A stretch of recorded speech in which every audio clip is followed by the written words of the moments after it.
Hello friends, Heidi here from Rain Country.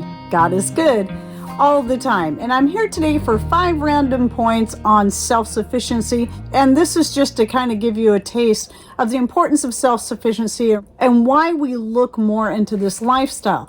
Now, I have lots of videos on this topic, and I will try to gather up and link to a few of those in the description box. So don't forget after this video is over to go ahead and look down below, just below the screen, look for either the word more or show more, and if you click on that, it'll open the whole description box so you can see everything that's in there. And these aren't really in any specific order, but there is one that I saved for last for a reason. So let's start with point number 1, the obvious being that it's about not wanting to be dependent on any kind of system that's set in place to control us, be it the big pharma, government, big agri, or whatever it is. And so the goal in self-sufficiency, which I'll talk about the self part in a little bit, but that's the main goal. We're trying to get away from being dependent on those who want to call the shots and tell us how to live, but also with the way things are going,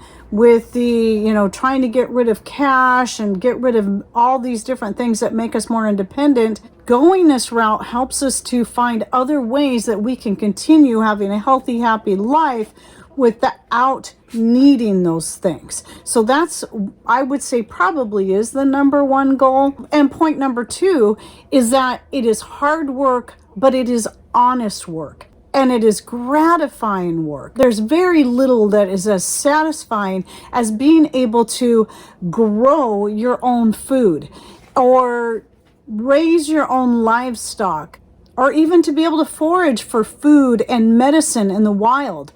All these things take knowledge and skill. And also having the skills to be able to create things yourself, such as Patrick is very, very skilled at working with lumber.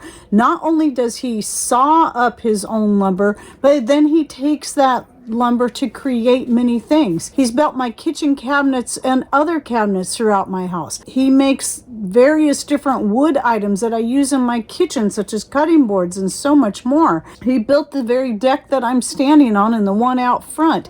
He just recently rebuilt and expanded our power room for our battery bank in the back here. He built our chicken coop, and the playhouse above it was built before the chicken coop. And so having the skills to do these things and doing them yourselves is just so rewarding. It might be hard work. It might be a lot more time consuming than hiring someone to do it yourself.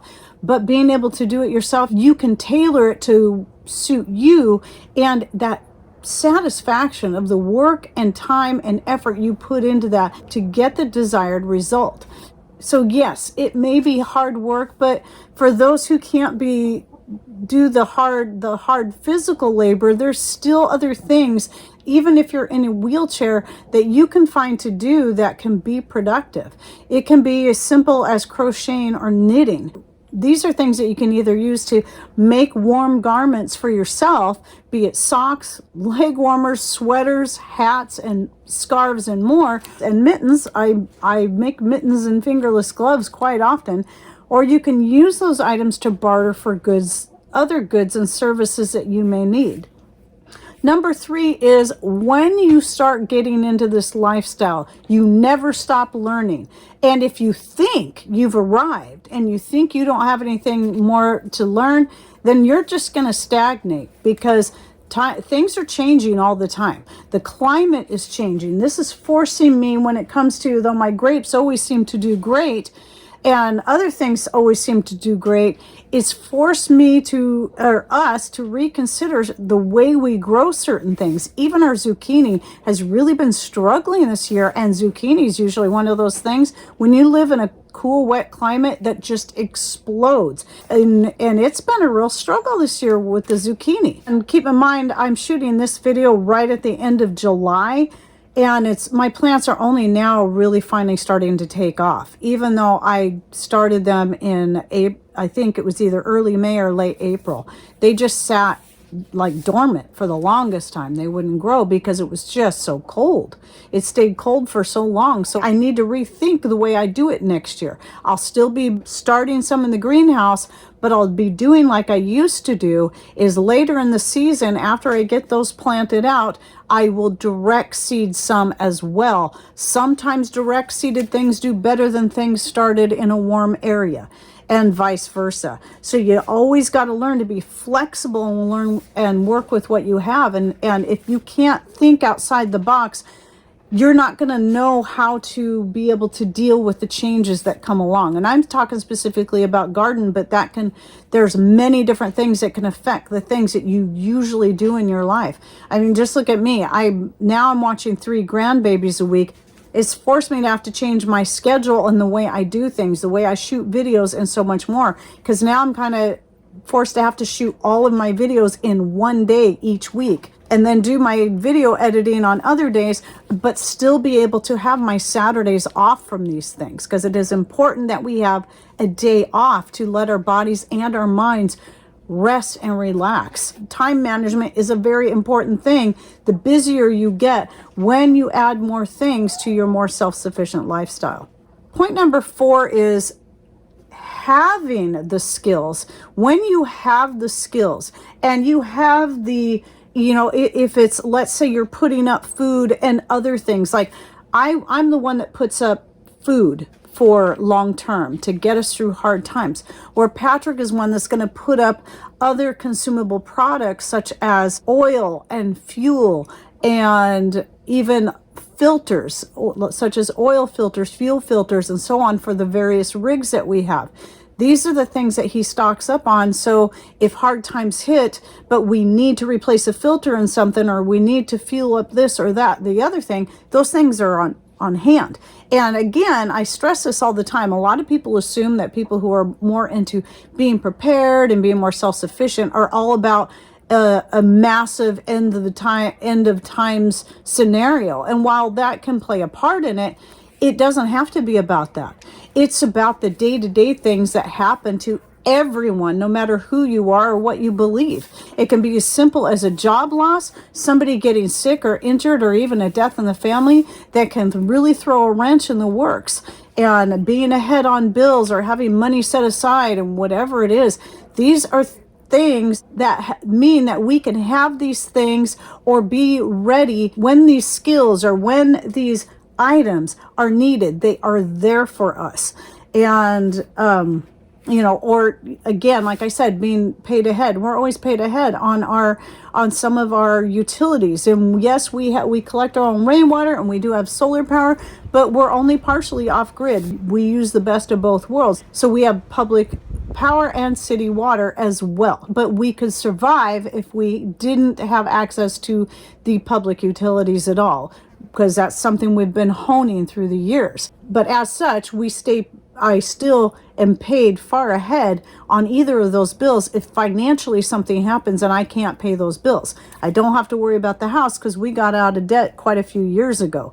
And getting completely out of debt was a big step. That means not having to worry about a house payment is a big deal when financial hard times come.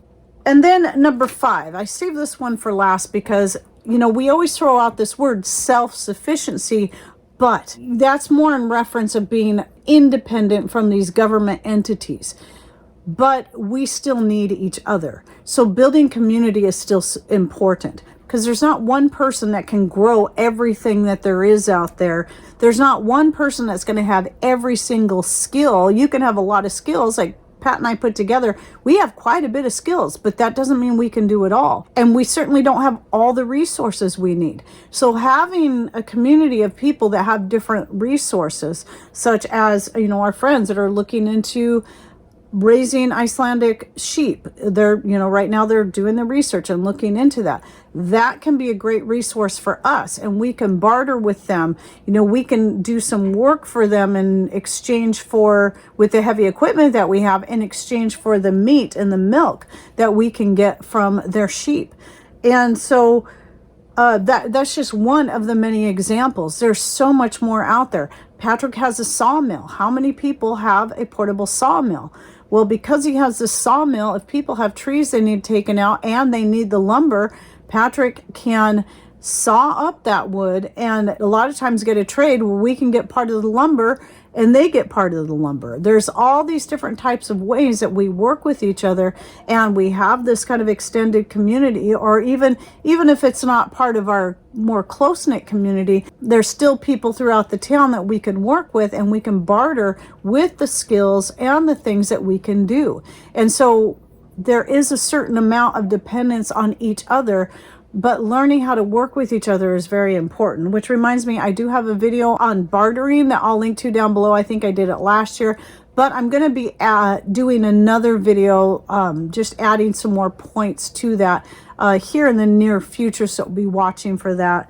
And any thoughts, ideas, comments that you would like to share, either based on the 5 points I brought up or some points that you would like to bring up, go ahead and put those in comments down below, because that's part of the community here. We learn from each other. I learn from you, and hopefully you all are learning something from me, and we can share this information with each other. And that is how we keep growing, we keep learning, and we don't stagnate, and it keeps our brain healthy too. Remember, when we're learning from each other, and we don't think that we've arrived and we just stop learning. If you do that, your brain's also going to stagnate. So staving off dementia and all that kind of stuff happens by working our brains and learning something new all the time. And like our friends at Grumpy Acre Farms and Life Done Free, and even Doug and Stacy, they're always talking about find a way every day, something new to make yourself just a little more free. All right, well, I hope you enjoyed this video, and don't forget to read the comments down below and to check out the links I'll be putting down there. And thanks for watching. Take care, and God bless.